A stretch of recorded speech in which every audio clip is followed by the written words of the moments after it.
Então, hoje a gente vai iniciar a nossa última monitoria, a revisão de todo o conteúdo, tá? Relembrando, a gente vai ver reparo, neoplasia e estudos hemodinâmicos hoje para encerrar. Pode ser? Beleza? Se vocês tiverem dúvidas, eventualmente eu vou respondendo no decorrer da monitoria, tá bom? A nossa monitoria vai demorar mais ou menos 1 hora, 1 hora e 20, talvez no máximo 1 hora e meia, tranquilo? Então vamos lá. Vamos iniciar o reparo. Esses pontos aqui são os principais do reparo. Tem que ir para a prova sabendo dominando isso aqui, tá bom? Então vamos lá. Reparo tecidual. Primeira coisa, diferença entre regeneração e cicatrização. Regeneração, eu tenho a restituição total da arquitetura tecidual e da função. Essa é a definição de regeneração. Beleza? Cicatrização, eu tenho um depósito de tecido fibroso por uma lesão, certo? Portanto, o que é o mais fácil de fazer? Regeneração ou cicatrização? Cicatrização, certo? Beleza. Como é que inicia o processo de reparo? Com inflamação.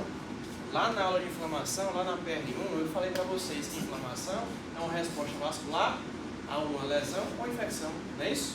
Então, a uma lesão, vamos lá. Então, a primeira fase é inflamatória.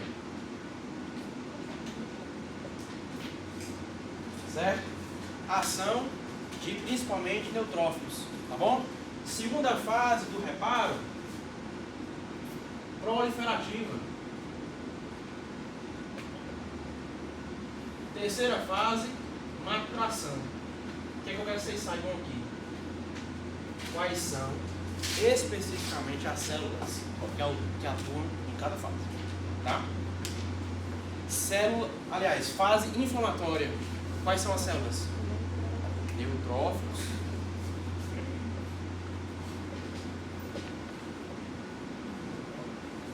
Beleza?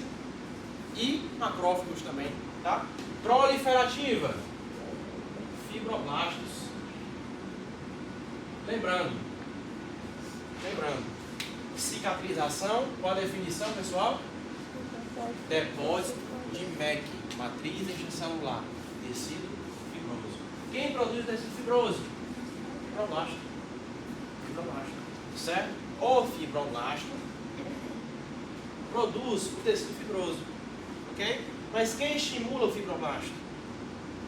Produzir o tecido fibroso. TGF-beta. Então, TGF-beta de novo. TGF-beta, produzido pelo macrófago M2, uma cascata de inflamação. Então, reparo, eu tenho que ter inflamação. Depois, proliferação, uma ação de fibroblastos. O fibroblasto é produzir o que, pessoal? Tecido de colágeno fibroso. Ok? Perfeito. E na fase de maturação, qual é a célula? O fibroblasto, de tanto trabalhar, ficou forte. Miofibroblasto. Beleza? Mio de músculo mesmo. Miofibroblasto. Ok? Qual é a ação dessa célula? Produzir tecido fibroso e também atuar nas zonas marginais da lesão. Imagine, topicamente, você tem uma lesão na pele. Falei para vocês na monitoria, primeira monitoria pós PR1. Qual é a parte mais importante de uma lesão? Você precisa cuidar. São as bordas. Porque a cura, ela é centrípeta. Beleza? E quem puxa as bordas em direção ao centro é o miofibroblasto. Ele puxa. Tem músculo, tem força. Beleza? Então, além de produção de tecido fibrótico, o miofibroblasto também puxa as bordas para o centro da lesão, facilitando o processo de reparo ou cicatrização. Ok? Como é que surge a regeneração? Cicatrização, todo mundo entendeu. Inflamação, macrófago, M2, TGF-beta, fibroblasto. Produção de tecido fibrótico. Mas a regeneração?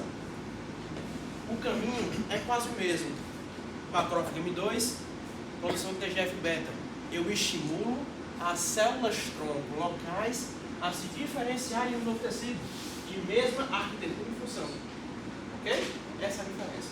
Então, na cicatrização, eu estimulo o fibroblasto, produz tecido colágeno, tecido fibrótico. Tá?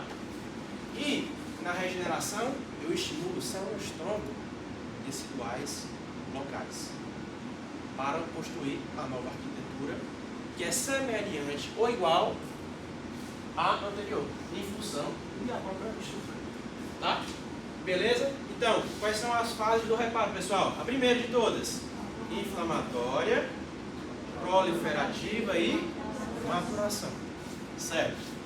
Células que atuam na inflamatória, neutrófilo e macrófilo. Certo? Na proliferativa, fibroblastos. Na de maturação, miofibroblasto. O fibroblasto ficou forte, tem músculo agora, né? Qual a função do miofibroblasto? Facilitar o processo de regeneração e cicatrização, fazendo a regeneração. Beleza?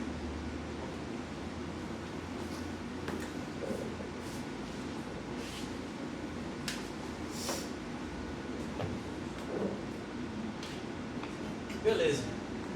Quando o tecido sofre reparo, aliás, sofre um dano, uma lesão, no início, sofre um dano, uma lesão, o que é que vai definir se ele vai cicatrizar ou se vai ter um reparo? Dois fatores. Quem lembra? Se danificava o estroma. Não escutei. O estroma, se chegava Estroma, beleza. Nesse caso aqui, a integridade da MEC. Integridade. O que é MEC, pessoal? Matriz extracelular. Certo? Tem outro fator ainda mais importante. As células acompanhadas, se a lábio está. Exato. Capacidade intrínseca de proliferação tecidual. Certo? Capacidade intrínseca de proliferação tecidual. E aqui, eu tenho 3 tipos de tecidos. Quais são? Permanentes, lábeis e estáveis. Muito bem. Lábeis, intensa capacidade de regeneração. Permanente, nula ou pouquíssima capacidade mitótica, portanto, de regeneração. Tá? Estáveis, uma considerável capacidade de proliferação, mas precisa de um estímulo. Certo? Quero exemplo de cada um. Permanente, quero 3 exemplos. Neurônio, cardio, miócito e músculo esquelético. Muito bem, esquelético. Beleza? É permanente. Musculatura lisa de órgãos e vasos é estável. Beleza? Cuidado. Não permanente, neurônio, cardio, miócito e musculatura esquelética. Pronto. Lábeis da pele, né? Intensa capacidade de regeneração, por intensa capacidade mitótica, proliferação. Beleza? Show de bola. Estáveis. Musculatura lisa, tecido hepático. Os estáveis, lembra? Os estáveis precisam de um estímulo para se proliferarem. Qual é o estímulo geralmente no fígado? O estímulo segmento hepático, né? Ele pode dar uma hiperplasia compensatória, não é isso? Beleza. Com proliferação do tecido. Com tecido hepático e musculatura lisa. Ok? Que é a musculatura esquelética. Beleza? Show de bola. Então, integridade da MEC e capacidade intrínseca de proliferação tecidual.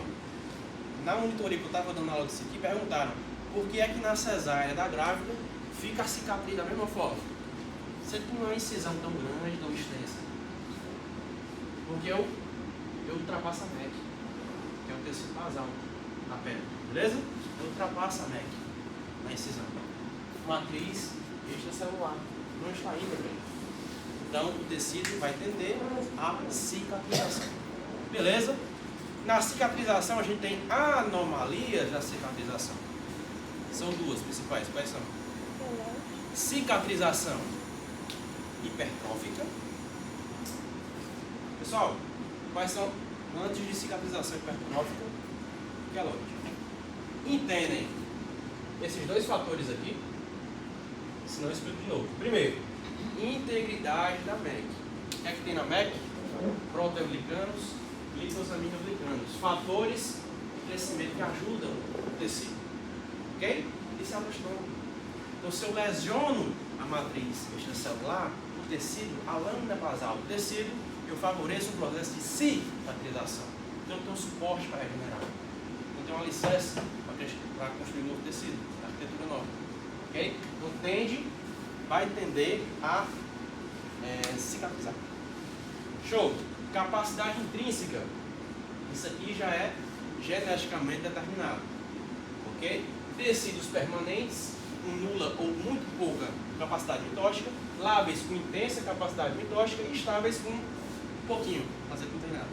É preciso de um estímulo. Se tiver estímulo, ela reage. Se tiver estímulo, ela reage. Lembra? Estável. Tá? Então, para a gente passar para a próxima parte, quais são os exemplos de tecidos lábeis? Lábeis. Diga um. A pele. Tecido epitelial também. Certo? Não só pele. Tecido epitelial. Permanente. Cardiomiócito, neurônio e de estável. Musculatura lisa e beleza? Perfeito. Na cicatrização, que é estáveis, tecido hepático e musculatura lisa. Quando eu falo musculatura lisa, é a musculatura de órgãos, de vísceras e de vasos. No permanente era cardiomiócito e qual? Cardiomiócito, neurônio e músculo esquelético. Beleza. Então, voltando aqui para a definição. O que é cicatrização? Depósito de quê? De colágeno, tecido conjuntivo, fibrose. Certo? E na cicatrização existe cicatrização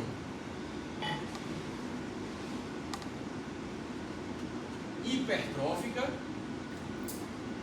e cicatrização queloide. Qual é a diferença entre um e outro? Lembram? Cicatrização hipertrófica. Lembrando, essas anomalias da cicatrização são cicatrizações excessivas.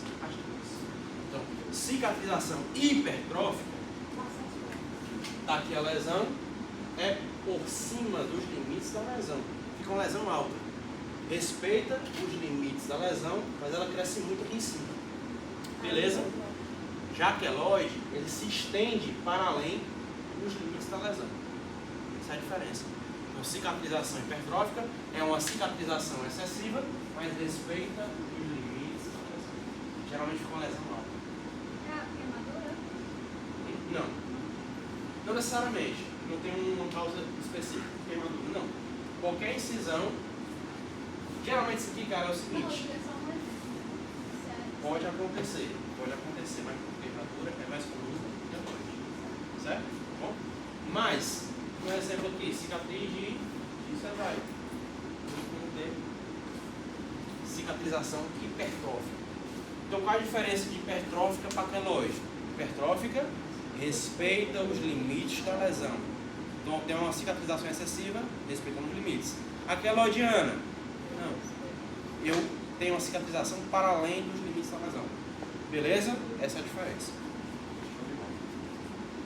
Bora lá, pessoal. Quais são as fases do reparo? Todo mundo, vamos lá. As fases do reparo. Inflamatória, proliferativa e maturação. Células que atuam na primeira, inflamatória. Macrófagos. Na segunda, fibroblastos. Na terceira, fibroblastos. Beleza? Quais são essas células aqui que produzem tecido fibrótico? E o fibroblasto. Beleza? Show de bola. Quais são os dois fatores que interferem no reparo? Integridade da matriz extracelular e capacidade intrínseca de proliferação tecidual. Aí eu vou para aqueles três tipos de tecido: estável, lábil e permanente. Tá? Então aqui, a gente já abafou aqui e aqui, os tipos de tecido. Tirar foto disso aqui é importante. Tá? Tipo de tecido com atividade de proliferação. São esses três que a gente falou. Tá? Estável e permanente lá. Macrófago M2, papel no reparo, já falei também para vocês. Fase inflamatória, proliferativa, maturação. O macrófago M2 produz um fator de crescimento muito importante. Qual é? O fator de crescimento transformante beta, certo? Que estimula fibroblastos a produzirem tecido colagenoso, fibrótico, e estimula as células-tronco a se diferenciarem em uma nova arquitetura e função, semelhante à anterior, ou igual. Ok? Beleza? Entenderam, né? Estimulação do tronco através do... Estimula as células-tronco através do TGF-beta. Ótimo. Qual é a associação da angiogênese com a regeneração? Se eu estou produzindo um novo tecido, eu preciso de suprimento vascular de oxigênio e de substrato orgânico desse tecido. Certo? Para ele ser viável. Então, qual é aquela cascatazinha da angiogênese que eu expliquei para vocês já? Lembram? Começa com M2. Isso que eu expliquei ali antes. M2. Sagrado TGF beta. Exato, ó. M2, TGF beta e já manjaram, né? Aí estimula. E depois? Estimula o VAGF. Boa, mas antes. Está no caminho certo.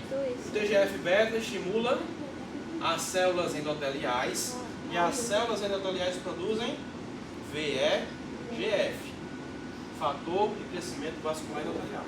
Ok? O fator de crescimento vascular endotelial, por sua vez, vai estimular os pericitos. E os pericitos formam nodes de angiogênese, ok? Formando os novos vasos. Angiogênese é um novo vaso a partir de um outro pré-existente, tá? É diferente de vasculogênese, que é a formação de vaso a partir de células-tronco. Então, de angiogênese, produção de um novo vaso a partir de outro pré-existente. Então, aqui, estimulação dos pericitos, os nodes de angiogênese. Ok? Um node se junta a um outro tipo galho e forma um novo vaso, tá? Essa é a correlação da angiogênese no reparo. Qual? Tudo? No início? Da angiogênese. Tá. A angiogênese, lembra? Lembra das fases do reparo? Tem a fase inflamatória, proliferativa e maturação. E a célula que está formando tem que saber. Então, a principal célula do processo de reparo se chama macrófago M2. Tem ação anti-inflamatória. Ok? Beleza? O macrófago M2 ele produz TGF-beta, que é um fator de crescimento desse processo de reparo de produtos. Ok? E aí o TGF-beta ele estimula as células endoteliais dos vasos, ok? A produzirem um fator de crescimento vascular. Aí, esse aí é o VEGF. O VEGF ele estimula os pericitos, que são células que estão ao redor dos vasos, principalmente arteriolas, ok? E esses pericitos vão crescer, virar nodes de angiogênese, vai virar um galinho, vai ficar outro galho de outro vaso, que vai formar um novo vaso, ok? Para não ter aquele tecido que ali no meio. Entendeu? Ou não?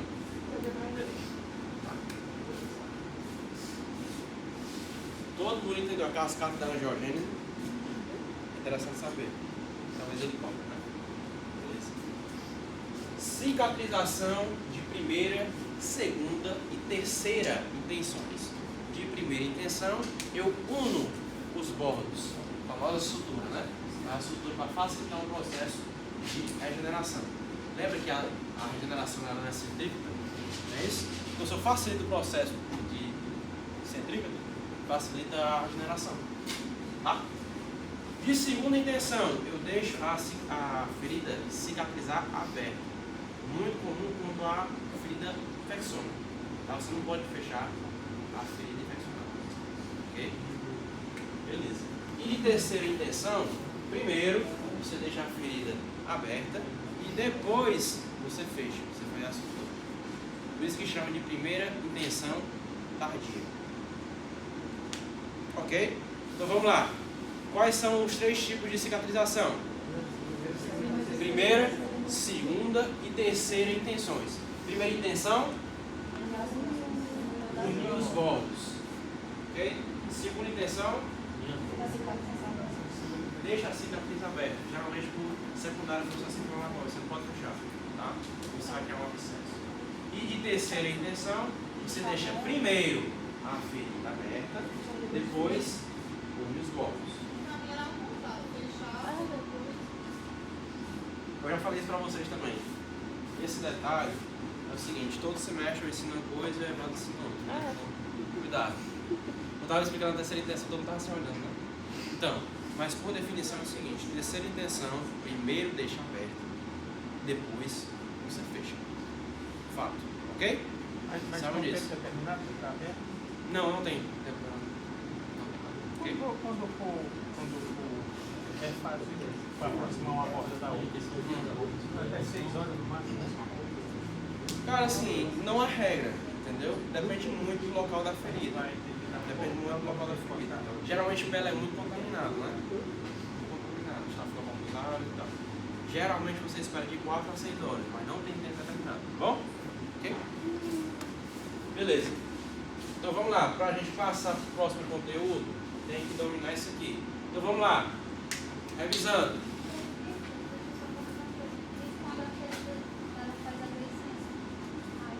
Pronto. O Evaldo, muito provavelmente, explicou dessa forma para vocês. E a de terceira intenção é quando você fecha e precisa fazer a deiscência. Não foi isso que ele explicou, não? Foi, né? Pronto. Eu não aprendi dessa forma. Esse exemplo que ele deu, estou explicando da forma que eu aprendi na patologia, na minha vez, e na cirurgia do semestre. Então essa foi a primeira e segunda intenção. Vou dar até para pesquisar depois. Então não faz a terceira. Terceira. Assim, considere a terceira, porque ele explicou. E se cair na prova, você tem que colocar a terceira. Porque é o viés do professor. Ele tem esse direito. Então, se cair na prova, nesse sentido, coloca a terceira. Ele explicou, tá bom? Você não perderá a questão. Mas, cicatrização de terceira intenção, pesquisa. Deixa a primeira aberta, depois fecha. Por isso que a primeira intenção, tá? Beleza. Então vamos lá. Todo mundo não aprendeu isso aqui não tivesse vindo. Regeneração, cicatrização. Qual a diferença? Jonas, regeneração. Ó, vamos lá. Regeneração tem uma restituição completa da arquitetura e da função do tecido. Certo?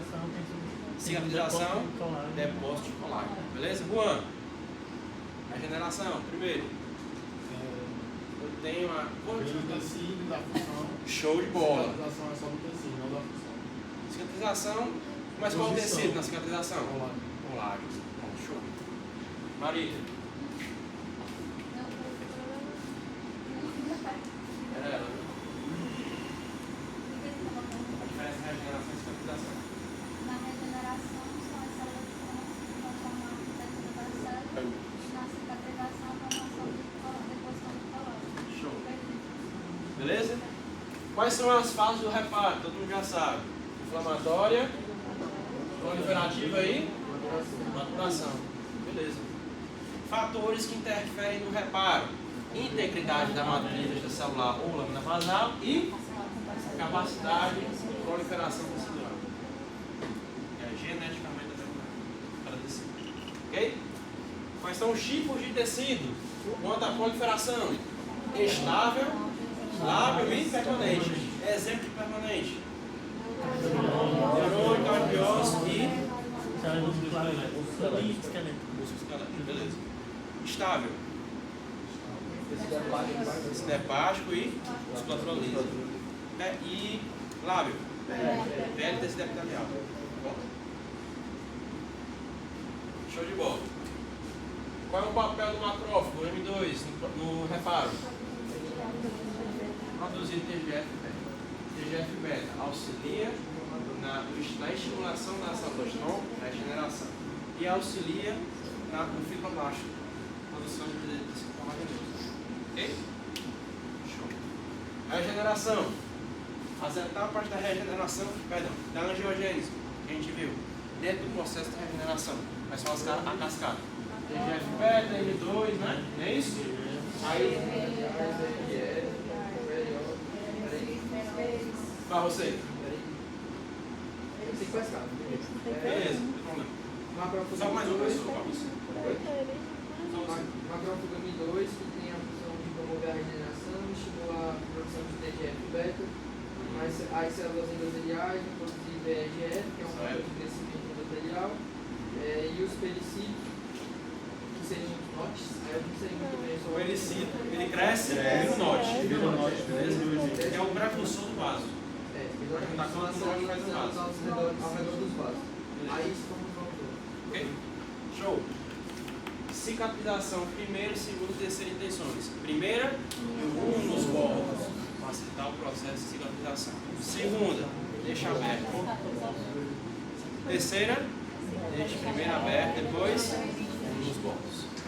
Dúvidas? Dúvidas? Bordos ou bordos?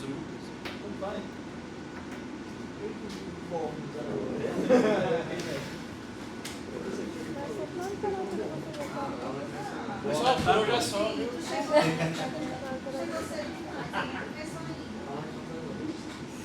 E aí, vamos lá, neoplasia?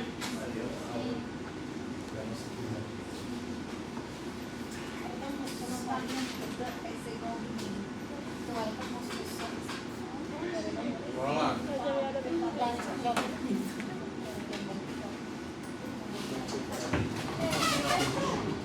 Eita! Ele já tinha escrito ali embaixo. Tô surpreso.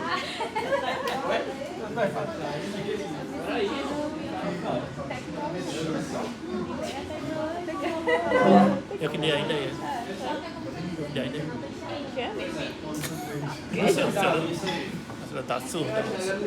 Não, tá lesado.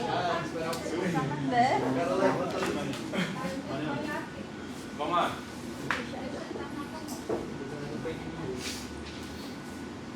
Então, pessoal, neoplasia.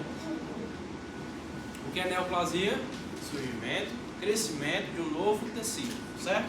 Neoplasia é patológico, seja benigno, seja maligno. Ok? Neoplasia benigna e maligna. Qual a diferença? Vamos lá. Maligna.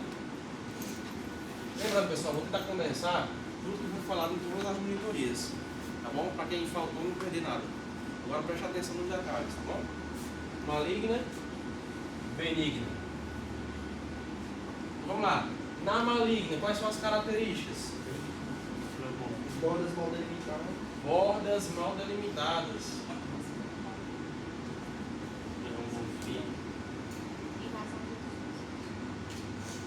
Pleomorfismo. O núcleo vai estar pequeno ou grande? Aumento do núcleo celular. Ok? E a benigna? Bem delimitada. Bem delimitada. Bordas regulares. E principalmente, não metastatiza. Certo? Certo? Ok. Então, diferença de neoplasia benigna e maligna é essa, a priori. Tá? Maligna, bordas mal definidas. Tem a característica de invasão e metástase. Maligna. Maligna é o câncer. Não existe câncer benigno, tá? Câncer. Para haver metástase, eu preciso ter uma coisa antes, antecedendo a metástase. O que é? Invasão. Invasão de quê, pessoal? Invasão de membrana basal. Certo? Como assim? De novo esse tecido manjado já, né? Esse é o desenhozinho que eu faço. Pra vocês entenderem. Daqui as células normais, não mucosa gástrica, por exemplo. Uma célula pleomórfica, com aumento de núcleo. E aqui embaixo tem uma laminazinha que dá sustentação, que dá base ao tecido, a lâmina basal. Ok? Para haver metástase, eu tenho que ter o quê? Invasão. Invasão de membrana basal. Então, quais são as características? O que é que a célula neoplásica maligna faz para invadir? Ela produz colagenase 4. Para romper o colágeno na membrana basal e surpassar a membrana basal. Ela perde as proteínas de adesão intercelular. Quais são? Integrinas e ecaderinas. Integrinas e ecaderinas. Então, são essas proteínas aqui são perdidas, facilitando o processo de invasão. Vitor, eu me perdi. Metástase. Pronto, ó, metástase. Primeiro, o que é metástase? É um implante secundário do tumor. O implante se desprende do tumor primário, vai para outro canto e forma outro tumor. Certo? Metástase. Mas para haver metástase, eu preciso ter invasão da membrana basal. Você vai entender por quê. Quais são as 3 vias de disseminação metastática? Hematogênica, linfática e por cavidades. Ok? Então, quando ela atravessa a membrana basal, o que vai estar aqui embaixo é o vaso linfático, é o vaso sanguíneo. E um pedacinho, uma célula tumoral maligna, vai passear pelo tecido linfático, pelo tecido hematogênico, vai gerar um outro implante em outro lugar. Ok? Dissociado do tumor primário. Ótimo. Isso é metástase. E para haver metástase, precisa ter um pré-requisito. 2. Que a neoplasia seja maligna. Né? E segundo, que haja invasão da membrana basal. Ok? Porque se não invadir, não chega no vaso linfático. Se não invadir, não chega no vaso sanguíneo. Ok? Pronto. Vamos lá. Então, se eu tenho invasão, neoplasia maligna. Quais são os fatores dessa célula inteligente aqui, maligna, que auxiliam o processo de invasão? Perda de proteínas intercelulares. Entre elas, as integrinas e ecaderinas. Deixam as células justas. Deixa invadir. Ok? Ela perdeu, está solta. Então, é mais fácil dela ter um crescimento em direção à lâmina basal. Isso é invasão. Ok? Aí vamos com calma. Primeiro isso aqui, ó. Que vocês sabem, tá? Então, invasão, membrana basal, tem uma metástase. Tranquilo. Entenderam diferenças entre neoplasia benigna e maligna? A maligna, câncer. Não existe câncer benigno. Ok? Preciso explicar isso depois que ocorreu na aula de patologia. 3 semestres atrás explicaram que tinha câncer benigno. Né? Enfim. Neoplasia maligna, benigna. Benigna, bem delimitada, bordos irregulares. Não metastatiza. Aqui metastatiza é maligna. E para metastatizar eu preciso de invasão. Tá? Ótimo. Qual é o cerne fisiopatológico entre as duas? Seja benigna ou maligna? Câncer tem que ter mutação no DNA. Mutação na sequência de nucleotídeos ou na expressão genômica. Certo? Mutação convencional é na sequência de nucleotídeos. Mutação na expressão genômica tem um nome específico. Mutação epigenética. Tá bom? Mas eu tenho que ter mutação no DNA. Ok?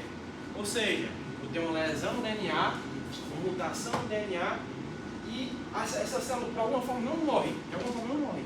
E passa esse defeito para as células filhas. A progênie formando tumor. Ok? Esse é o cerne fisiopatológico. Tanto da benigna quanto da maligna. Câncer só surge se tiver mutação do DNA. Ponto. Seja benigna, aliás, seja neoplasia benigna ou maligna. Ok? Tem que ter mutação no DNA.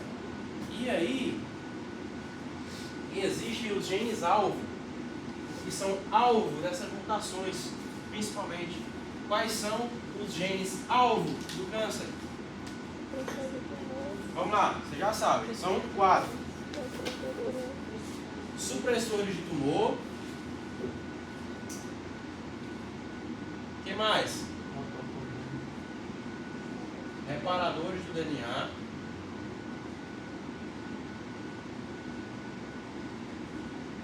O que mais? Reguladores da apoptose.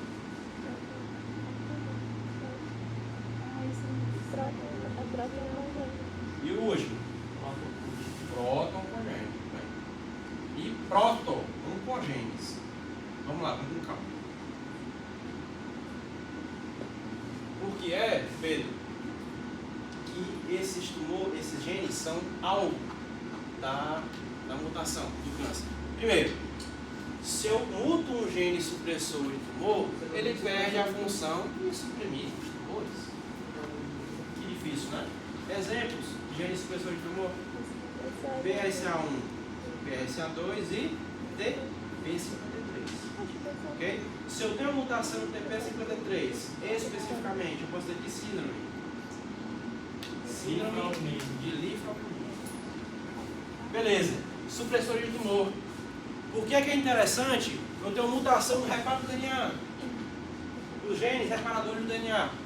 Que a lesão causadora, a mutação no DNA não vai ser reparada. Ok? Ela não vai sumir. Vai ser cada vez mais passada para as células filhas. Via mitose. Cuidado. Eu vou pegar de uma prova, dizendo que a proliferação tecidual dos cânceres é por meiose. Mitose. Beleza? Show de bola. Então a gente errou. Supressores de tumor, reparadores do DNA, reguladores da apoptose. Reguladores da apoptose. Por que é interessante mutar um gene regulador da apoptose? Para a célula não morrer. A célula tumoral maligna não quer morrer. Ok? Exemplo. E gene? Gene BCL2, só lembra dele? Gene BCL2. BCL2. Por isso que a gente vê aquele negócio de apoptose, cara vestido, né? Isso, tá aí. BCL2. Ok? E proto-oncogenes, que são genes que controlam a proliferação tecidual de todos os tecidos do corpo. Só que, quando mutados, viram oncogenes. Portanto, perdendo a função de controlar a proliferação tecidual de mitose. Tá? Então vamos lá. Quais são os genes alvo do câncer? E o porquê? Quem sabe o porquê? Dê exemplos também. Tá? Vamos lá. Primeiro, gene supressor de tumor. O que é, Esdras? Que eu preciso mutar o supressor de tumor para suprimir o crescimento tumoral. O suprimo do crescimento tumoral, eu inibo essa ação de supressão. Ok? Reparador de DNA. A lesão fisiopatológica inicial não vai ser extinguida. Ok? Depois, regulador da apoptose. A célula tumoral não vai morrer. Ok? Ó, atenção. Aqui, ó. Reguladores da apoptose. BCL2 especificamente. Dentro daquelas proteínas pró e anti-apoptóticas, vocês acham que proteínas vão prevalecer? Pró ou anti? Anti-apoptóticas. Beleza? A célula não vai morrer. Ok? E proto-oncogênese. Qual a função do proto-oncogênese? Controlar a proliferação tecidual. Se ele vira mutado, lembrando, proto-oncogênese é fisiológico. É bom. Depois que ele muta, vira oncogênese, perde a função de proto-oncogênese. Ele não tem o controle mais da proliferação tecidual do câncer. Ok? Vira uma proliferação de tecido aberrante, descontrolada. Se eu tenho uma proliferação descontrolada, o que é que eu preciso para produzir mais tecido? Substrato, oxigênio e substrato orgânico, angiogênese. E do efeito orgânico. Explico já. Tenho uma dúvida dela também. Primeiro ela, querido. Ah, já, beleza. Tem algum exemplo do separador de DNA? Cara, não lembro. De fora não. Mas aqui, supressor de tumor, aquele que eu já falei, depois que eu falei, BRCA1, BRCA2, regulador da apoptose, só lembro de um também, BCL2 e próton congênito, ok? Pronto. Você tem que lembrar de um aí, não precisava nem do BCL2, basta lembrar do supressor de tumor, você saber, certo? Show!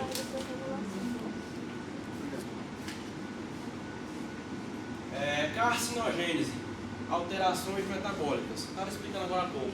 Se eu perco o controle da proliferação tecidual, eu tenho proliferação aberrante. Então, proliferação aberrante, lembra? Excessiva, descontrolada. Eu preciso de quê? De angiogênese. Então, na carcinogênese, as alterações metabólicas aumentam do metabolismo. Crescimento exacerbado. Angiogênese. Certo? O tumor, ele precisa de fatores de crescimento ou ele produz os dele? Ele produz. Então, aquela famosa alça, né? Quem lembra? Uma alça autóctone de retroalimentação. Ele produz o fator de crescimento que ele mesmo usa. Tá? Beleza. Então, essas são as alterações metabólicas. Aumento do metabolismo. Se eu tenho aumento do metabolismo, eu recorro ao quê? Angiogênese. Então não tem sangue para suprir esse crescimento. Angiogênese. Aí lembra daquela cascata. Ação macrofágica, VEGF igual. Só que o vaso, note, vai para dentro do tumor. Ok? Forma um vaso para dentro do tumor. E mesmo o negócio se encontrar, o tumor que puxa, exatamente. Certo? Ok. Qual é o nome disso aqui? Alça de retroalimentação autóctone. Autossuficiência de sinais celulares. É isso que significa. Vitor, eu não entendi a relação da alça de retroalimentação com os DOT, né? Note. Os NOTs? Não, o NOT tem a ver com a angiogênese.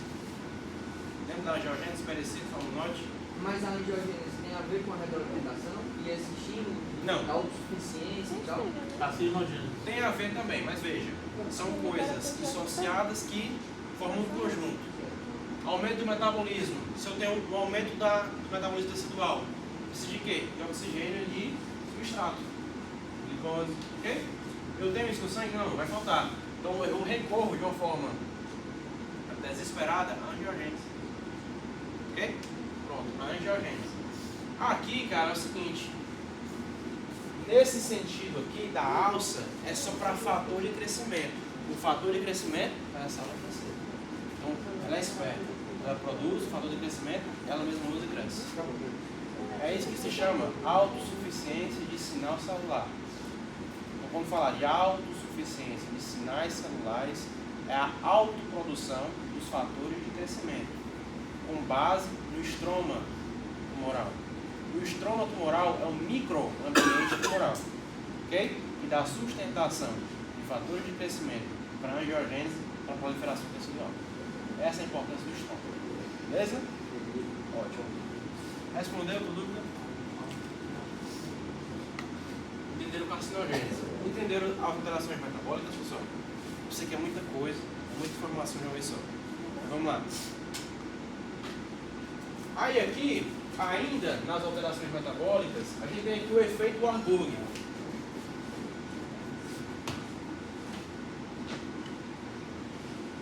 O efeito Warburg é o seguinte.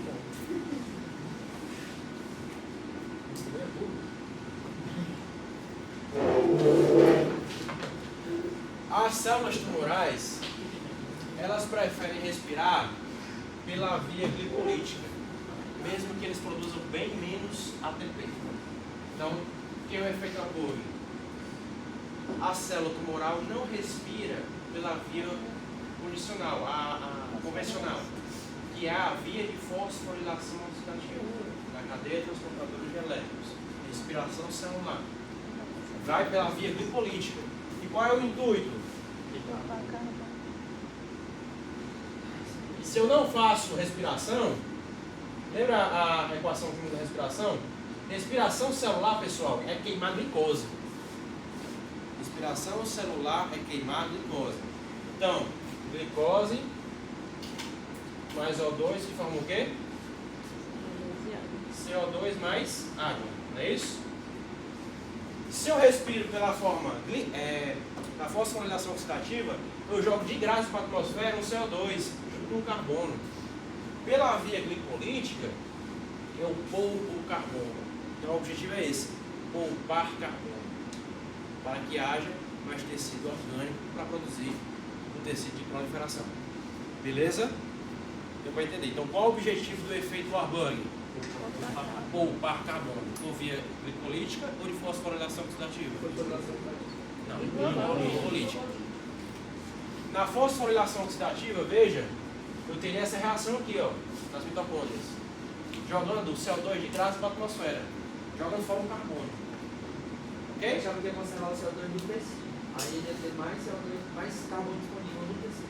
Entendeu? Mas é isso, mas não vai poupar o CO2, mas os subprodutos da via glicolítica. No final das contas, esse CO2 que seja jogado para fora, ele acumula aqui. Você está no pensamento certo. É isso mesmo. Não, mas então eu não entendi. Porque não acumula exatamente CO2. Acumula um carbono. Não acumula exatamente CO2. Qual o objetivo do efeito Warburg? Poupar carbono. Para quê? Para que poupar carbono? Para ter mais substrato para a formação do Tecido. tecido. Substrato orgânico para formação de tecido. Beleza. Ok? Pronto. Se fosse pela via convencional de respiração, o CO2 ia de graça para a atmosfera. O que vai junto com o CO2? O carbonozinho. Tá certo. Beleza. Então isso aqui, a célula tumoral não faz. Para não perder esse carbono aqui final. Para sobrar, no final das contas, um carbono. Um molhado de glicose. Ok? Deu para entender, né? Perfeito. Isso aqui é o efeito Warburg. Pessoal, como é que funciona essa autossuficiência celular ou tumoral? A autossuficiência. Por que via? Autossuficiência. Pela via autócrina, né? Aquela alça que eu expliquei para vocês. Autossuficiência de sinais celulares é a alça retroalimentação autócrina. Ela mesma produz fatores de crescimento e fatores de angioagênese. Ok? Ótimo. E mecanismos de imunoevasão. Caiu, irmão. Aí, era aberto ou marcado? Aberto. Então já sabe, né? Nem precisa lembrar de mim. Quais são os 5 mecanismos? Serialização da MHC. Como é? Redução da expressão de MHC. Aí, bem. Eu sei. Gostou? Beleza, ó, vamos lá. Primeiro de todos, Interiorização. interiorização da MHC. Segundo, Não expressão. Não expressão. a não expressão do peptídeo tumoral. Terceiro, produção de quê? Citocinas. Citocinas imunossupressoras, principalmente TGF-beta, mas não somente.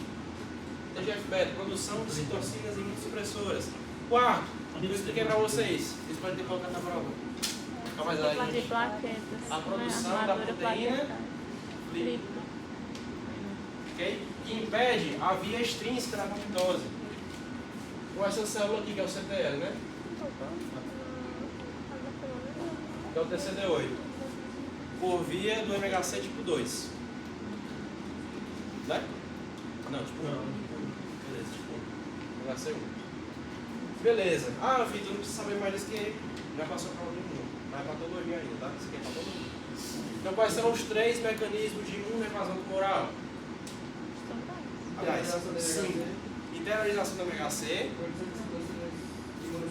a produção de citocinas imunossupressoras, a não expressão do peptídeo tumoral no MHC, Expressão de moléculas individuais. é TGF-beta. Então, é isso aí. Beleza.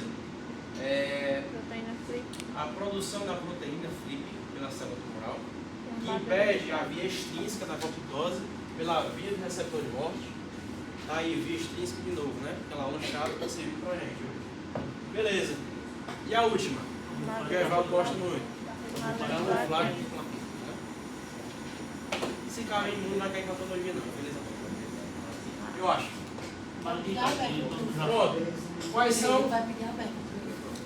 Besteira. Vocês aprenderam mesmo, né? Aí é o seguinte, ó, são os 5 mecanismos de imunoevasão tumoral. Qual é o principal mecanismo de imunoproteção contra tumores? Principal célula que atua? TCD8. Killing indireto. Mas quando eu tenho redução da expressividade do MHC, tem uma célula que atua. Qual é? NK. Atuam na redução da expressividade do MHC, na interiorização e na redução da expressão do péptide tumoral. É isso que é a redução da expressão. Tá? Entendido? Beleza. Mas aqui lá eu acho que não vai querer patologia não. Já foi comprado no mundo. Vai tudo dar certo. Né? Bom. Vamos lá. Invasão precede o quê? Metástase. Quais são as vias de disseminação metastática? Hematogênica, linfática, cavidades. Tipo cavidades, se atomiza em duas. Quais são? Continuidade. Contiguidade.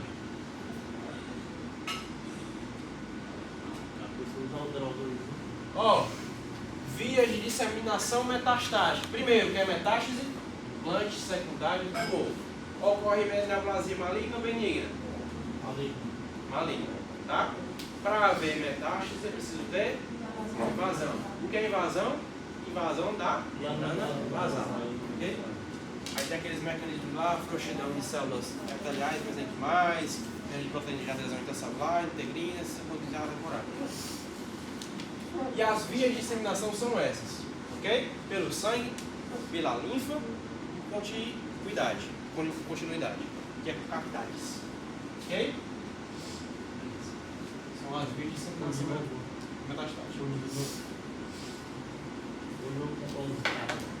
Show! Qual é a correlação da idade com o câncer? Por que é muito mais comum câncer em idoso do que em criança? Possível de falhas na expressão da proteína. Beleza. Você tem 90%. Tá quase. Ó, quanto maior a idade, maior a quantidade de ciclos celulares realizados. Mitose. Certo? Quanto maior a quantidade de mitose, maior a probabilidade de erros nos mecanismos de reparo de DNA e de morte celular. Por encurtamento de uma estrutura cromossômica. Qual é? Telômeros. Encurtamento dos telômeros significa senescência celular. Senescência replicativa.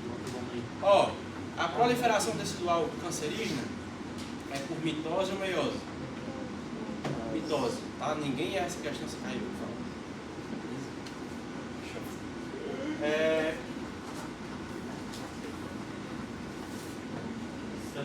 Qual é a correlação da inflamação crônica com o câncer? É porque a inflamação crônica gera um estresse. Tá. Aí essa aumento de estresse, eu acho que aumenta a probabilidade de erro no reparo do DNA, mas eu não sei explicar como. Tá. Você começou pelo caminho mais certo que tem. É estresse. Quando eu falo de estresse, é estresse oxidativo. Estresse oxidativo, produção de radical livre, dano tecidual por Eros. Tá? Dano tecidual, reação imunomediada, sustentada. Inflamação crônica. Inflamação aguda, neutróficos. Inflamação crônica, macrófagos. M1 e M2. M1, eu tenho ação inflamatória. M2, anti-inflamatória. De novo M2. Acho que é imune, né? Que é pró-inflamatório. M1 é pró-inflamatório. É inflamatório. Isso aí, Não, M2 é anti-inflamatório. Anti-inflamatório. Tá? Certeza absoluta. M2 atua, TGF-beta. A célula tumoral usa TGF-beta no fator de crescimento. Ok? Eu estou enjoado de falar de TGF-beta. Beleza. Então, idade de câncer, vocês já sabem a correlação. E inflamação e câncer também. A professora fez uma citação na aula que ela falava que células cancerígenas produzem telomerato, e aí faz com que ela não freie a multiplicação celular. Beleza. Então ela pode abordar. Tá correto. Tá correto. Né? Se não vou entrar em detalhes porque tem muita coisa, ainda falta. Já passou mais de uma hora e ainda tem estudo hemodinâmico, né? Ainda falta aqui, peraí. Então, o principal mecanismo de imunoproteção, CTL, TCD8, clínico direto. Veículo, já sabe. Anaplasia. O que é anaplasia? O grau de diferenciação. Anaplasia é o grau de indiferenciação.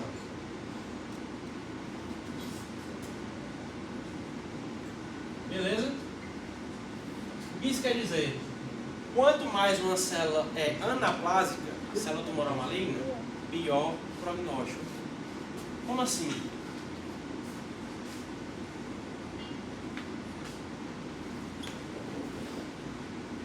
Se eu tenho uma célula pleomórfica, nesse sentido, ela é anaplásica ou não é anaplásica? Ela é anaplásica porque ela é indiferenciada, portanto, mais diferente do tecido de origem. Certo? Vocês vão pegar muito em laudo, uma cirurgia, paternato, uma hora cirúrgica em si, pega muito laudo com neoplasia, né? Lá você vê o grau de indiferenciação. Se é anaplásico, é indiferenciado, é ruim. Porque a célula tumoral é diferente do tecido de origem. Já indica um estado mais avançado. Ok? Já, por exemplo, essa célula aqui, ó, digamos que essa célula seja maligna, mas inicial, só aumentou o núcleo, inicial, ela é indiferenciada ou é diferenciada? Diferenciada. Ela é pouco anaplásica, porque ela é parecida com o tecido de origem, portanto, está em estágio inicial do câncer. Ok? Anaplasia, não necessariamente, intermediário para o final, mais importante. Anaplasia é grau de indiferenciação. Cuidado para não confundir. Uma célula indiferenciada, ela é mais diferente da célula de origem. Ok? Pode só repetir, por favor, aquela questão a diferenciar bem e maligna, a questão da diferenciação. Diferenciação? É maligna, é bem diferenciado, né? Não. É indiferenciado. Dá para não confundir. Confunde. É porque É questão de nomenclatura mesmo. Eu expliquei isso na minha aula passada. uma célula indiferenciada é que eu não consigo diferenciar ela de outros tecidos. Aí tu se confunde, tu não sabe o que é a célula daquela região. Então a tendência dela seja uma célula tumoral. É porque é assim, Carol, como é que surge essa confusão? É de conceito mesmo, desde a da EMB, da embriologia. Porque assim, já expliquei isso uma vez, eu vou explicar de novo, já que você perguntou, tá? Por exemplo, tá aqui o neurônio, com um axôniozinho bonitinho. Tá aqui a célula tronco, tá? Tá aqui o cardiobiócito. Aqui é uma célula da mucosa gástrica. Aqui é a célula tronco. E aqui é a célula diferenciada, que ganhou função. Então a célula que tem função específica é, por definição, uma célula diferenciada. Ok? Então, a célula normal é a célula diferenciada, por definição. A célula tem função específica daquele tecido. Ok? Quando ela muda de conformação terciária, pelo pleomorfismo celular, ela perde a característica de diferenciado e fica indiferenciada. O indiferenciado é pior. Indiferenciação, anaplasia. Ok? Indiferenciação é a mesma coisa de anaplasia. Quanto mais anaplásico, mais indiferenciado, pior. Porque é mais diferente do tecido de origem. Mais avançado. Ok? Deu para entender? Então, dá para não confundir. Beleza. Qual a importância do microambiente tumoral?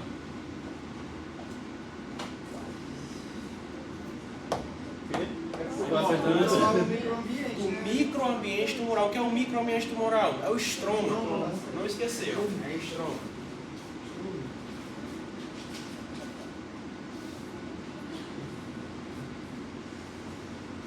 Estroma. Qual a função do estroma tumoral? da sustentação à proliferação tecidual do neoplasma. Ali, tá? Com fatores de crescimento, fatores e angiogênese. Então, principalmente, sustentação, o tecido está sendo proliferado. Sustentação do estômago, fator de crescimento e fator de angiogênese.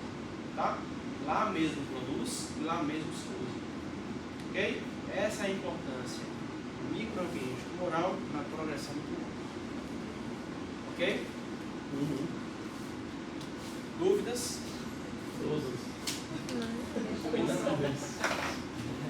Não, tá de boa. Quais são as dúvidas então? Só não aparecer na prova. A gente tá só saindo A hora da prova. Eu sou linha aqui. Você levantar os braços dentro do lado.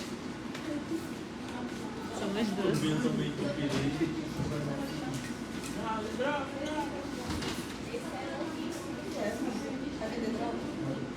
Usar mais tarde.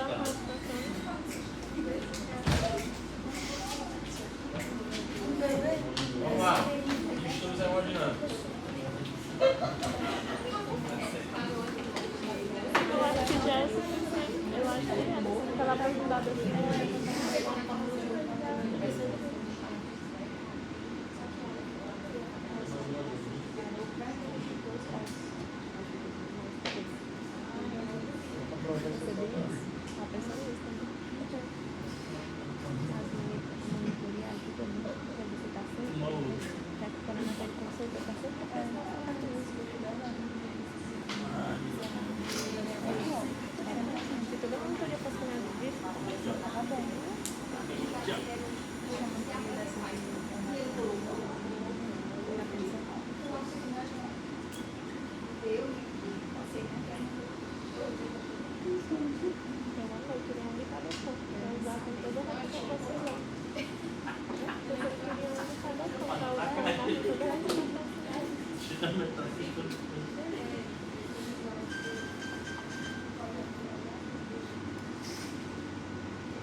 Depois do boa noite. Só lamento.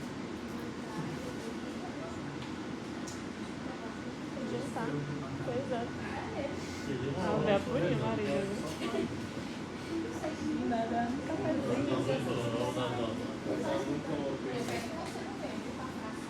Tudo bem, se você souber minhas palavras. Vou ganhar uma hora orando.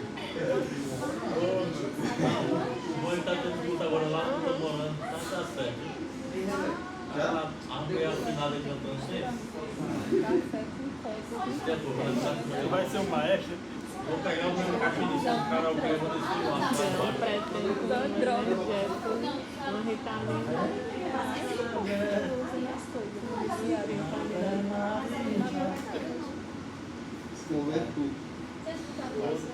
E essas provas são melhores que a perna, na perna inferior.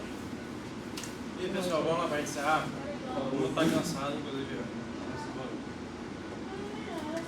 Distúrbios hemodinâmicos. Começando por edema.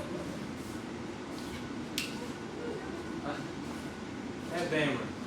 Já expliquei para vocês, pessoal, algumas vezes a fisiopatologia do edema. Quando é que ocorre edema? Quando, muito bem, a pressão hidrostática é maior que a pressão coloidosmótica. Ok? Além de situações em que a pressão hidrostática pode estar maior que a coloidosmótica, hiperaldo, hiperaldosteronismo. Fala em aldosterona. Aldosteronismo primário. É a prova de fisiologia hoje, né? Pronto. Qual a função da aldosterona, pessoal? Sistema renina, angiotensina, aldosterona. Não é isso? Aumento da reabsorção tubular proximal de sódio. Não é isso? Se eu reabsorvo o sódio, reabsorvo água. Né? O gradiente hidrosmótico. Então, hiperaldosteronismo, porque eu muita aldosterona, reabsorvo muito sódio e água. Então aumenta a volemia. Aumento a pressão hidrostática. Certo? E a pressão hidrostática fica maior que a osmótica, portanto eu tenho edema. Ok? Ótimo. E quando, deu um exemplo, quando a pressão osmótica está baixa.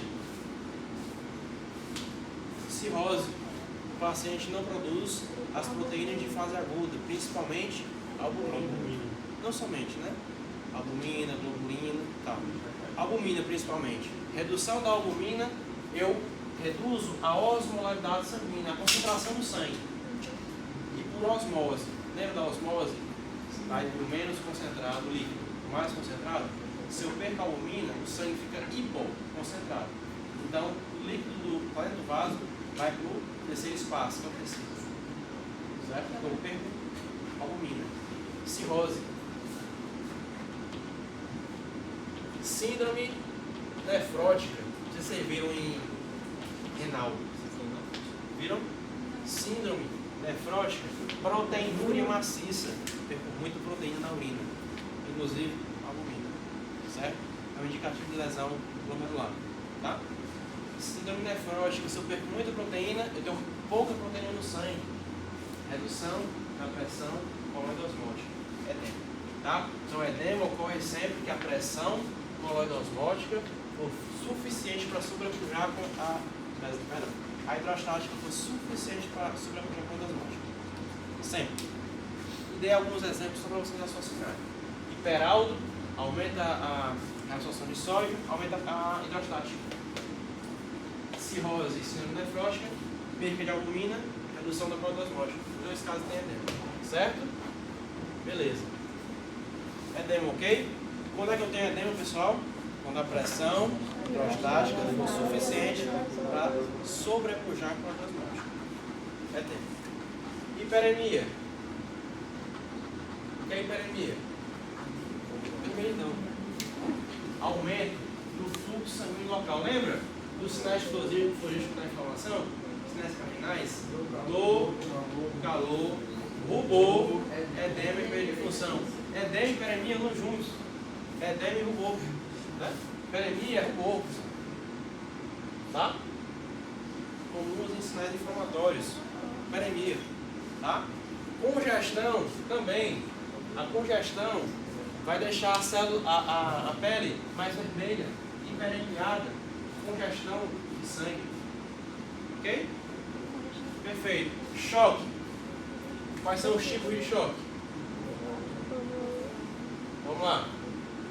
Obstrutivo, hipovolêmico, cardiogênico e, qual é o último? Estou cansado já, né?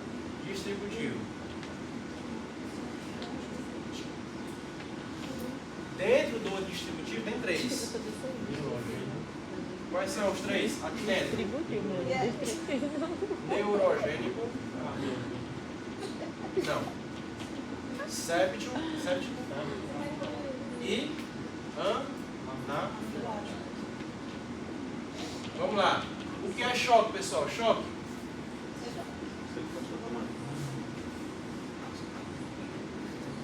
É um distúrbio da distribuição do sangue que leva a um descompasso entre a oferta e a demanda de oxigênio. Ok? Se eu tenho um choque obstrutivo, com muito tamponamento cardíaco, sabe o que é isso? Tamponamento cardíaco.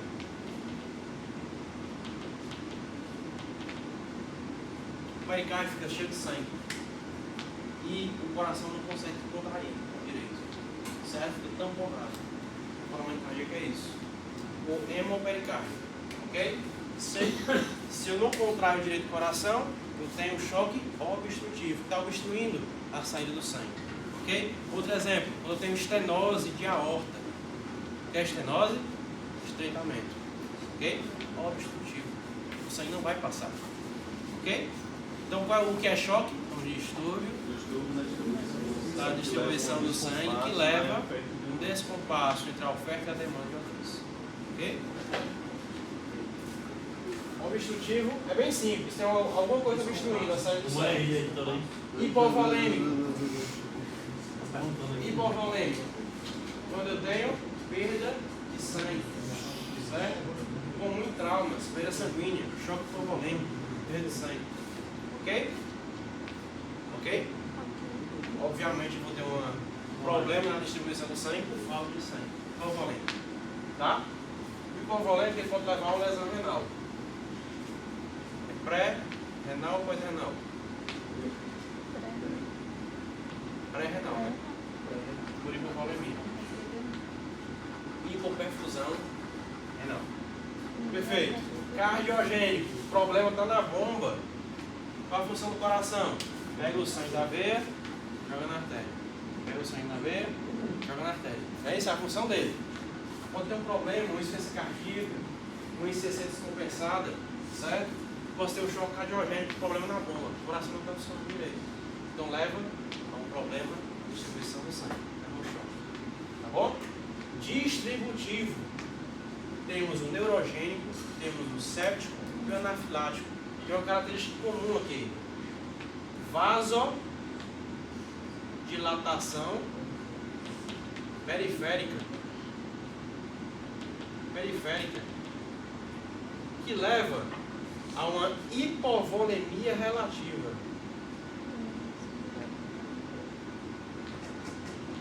O que é isso? No choque neurogênico, do séptico e no anafilático, o sangue vai todo para as extremidades. E não circula bem, porque está acumulado nas extremidades, por vasodilatação. Vasodilatação extensiva periférica, o sangue fica todo na periferia. E falta nas vísceras centrais vitais. Ok? Fígado, rins, coração. Cérebro. Entenderam essa parte aqui? De vasodilatação periférica. O sangue todo na periferia. Por isso que eu tenho um distúrbio na distribuição do sangue, que está parado na periferia. Ok? Seja neurogênico, séptico, anafilático. É um objetivo só. Que leva à hipovolemia relativa. Por que relativo? Porque eu tenho sangue. A gente está mal distribuído. Por isso que é relativo. Ok? Então, distributivo, vasodilatação periférica. Seja neurogênico, seja séptico, seja anafilático. O neurogênico, hipoação simpática. Simpática aumenta o tônus vascular, a contração. Se eu tenho uma hipoativação simpática, o vaso relaxa, vasodilata, fica acumulado nas periferias. Ok? Estão conseguindo raciocinar? Séptico, da mesma forma, leva a uma resposta imune exacerbada com vasodilatação periférica inflamatória. Anafilático, hipersense, tipo 1, mediador, IgE, mediador IgE, não é isso? Hiperreatividade mastocitária. Qual o papel do mastócito? Único e exclusivo, produção de histamina. Histamina, vasodilatação. Ok? Então, hipersensibilidade tipo 1, produz muito mastócito. Portanto, muita histamina. Então, histamina demais, vasodilatação demais, vasodilatação periférica e hipovolemia relativa. Então, esses três tipos de choque têm isso em comum. Ok, pessoal? Entenderam? De verdade, senão eu explico de novo. Show. Então, quais são os tipos de choque? Os 4. Obstrutivo. Beleza. Um exemplo de obstrutivo. Não, obstrutivo. O que é isso? Quando acumula sangue no pericárdio, o coração não consegue expandir, contrair. Entende, acho? Não dá outro exemplo De tamponamento de obstrutivo? Onde deixa a nossa aula da saída, né? Da sístole cardíaca, não é isso? Que obstrua o passar do sangue. Obstrutivo. Pode ser o TVP? Concentra muito sangue no coração. Pode. Pericárdio. Mas TVP é o seguinte. Pericárdio recobre o coração. TVP é mais Aí tem focado. sangrante no miocárdio e pericárdio. Aqui é mais central, coração, Mas grande ele vaso. No miocárdio e TVP pericárdio. geralmente é em membro inferior e é só uma perna. Pericárdio, né? ok? Mas bom raciocínio. Pode levar a alteração local no sistema, para dar um choque. Ok? Mas bom raciocínio. Se for no coração, sim. Se for na aorta, sim. Inclusive, um dos principais fatores é a aterosclerose coronárias e de aorta. Lógico, para o uma aorta, paciente muito idoso, 80 anos, sempre lá na saúde, fumante. Ponto safena é o seguinte: você pega a veia periférica, de onde? Da fase posterior da perna e tira a coronária. A coronária você pega a safena e vira ao contrário, não é isso? A parte interna tem que ficar para fora. Você não vira isso não em anatomia? Pronto, essa ponta de safena, você pega a veia safena magna e substitui pela coronária entupida. Ok? Essa é a ponta de safena que chama. Beleza. Ok? Faz um exemplo. Estenose de aorta. Ótimo. Hipovolêmico. Hipovolêmico tem perda sanguínea. Seja no trauma, seja secundário, por exemplo. É um quadro de cirrose hepática agudizada. O paciente tem muita edema. Então o líquido está tudo fora do vaso. Lembra disso? O paciente tem um hipovolemia. Volemia é volume dentro do vaso. Emia é sangue.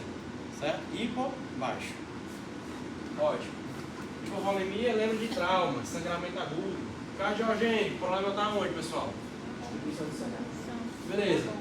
Essa é a definição de choque. Mas está onde o problema? Está no coração. Não está bombeando direito. Simples. Distributivo, tem 3. Neurogênico, séptico, anafilático. Série patológico comum, vasodilatação periférica, que leva hipovolemia relativa. Neurogênico, hipoativação simpática, redução do tônus vascular, os vasos dilatam, né? Vasodilatação, relaxam e dilatam. Séptico, reação inflamatória excessiva, vasodilatação disseminada, reação inflamatória. Anafilático, hipersense, ação mastocitária excessiva, né? Ação de histamina, vasodilatação sistêmica. Perfeito. Nesse aqui, posso apagar? Hemostasia.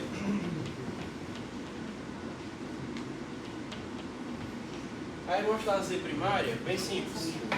A hemostasia primária, formação do tampão plaquetário.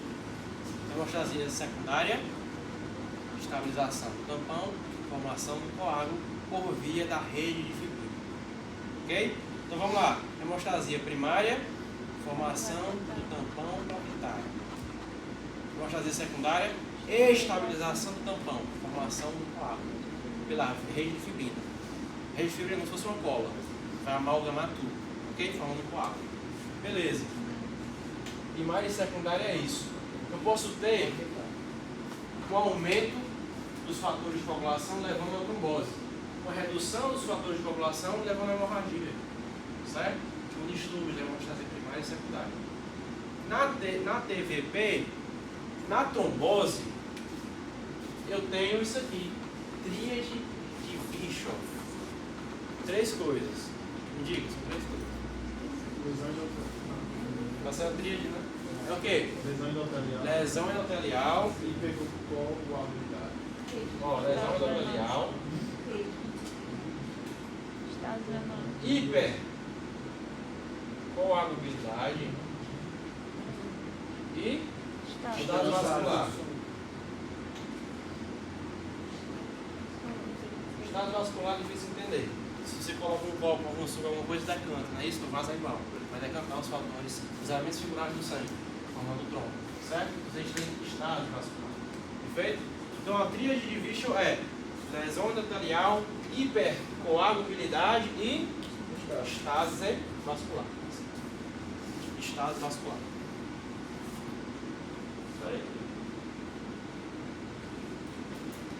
Perfeito. Então, quando eu tenho um aumento dos produtos da hemostasia primária e secundária, eu tendo a ter trombose, ok? Formação excessiva de trombos, trombofilia.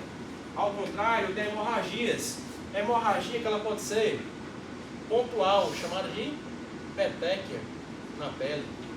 Pode ser extensa, formando o hematoma. Hematoma geralmente menor que 1 centímetro. Petequia menor que 1 centímetro. Ok? Beleza, são sangramentos. Petequia menor que 1 centímetro, menor que 1 centímetro. Ótimo. Então assim, hemostasia primária, formação do tampão plaquetário. Secundária, estabilização do tampão, formação do coágulo pela rede de fibrina. Tá?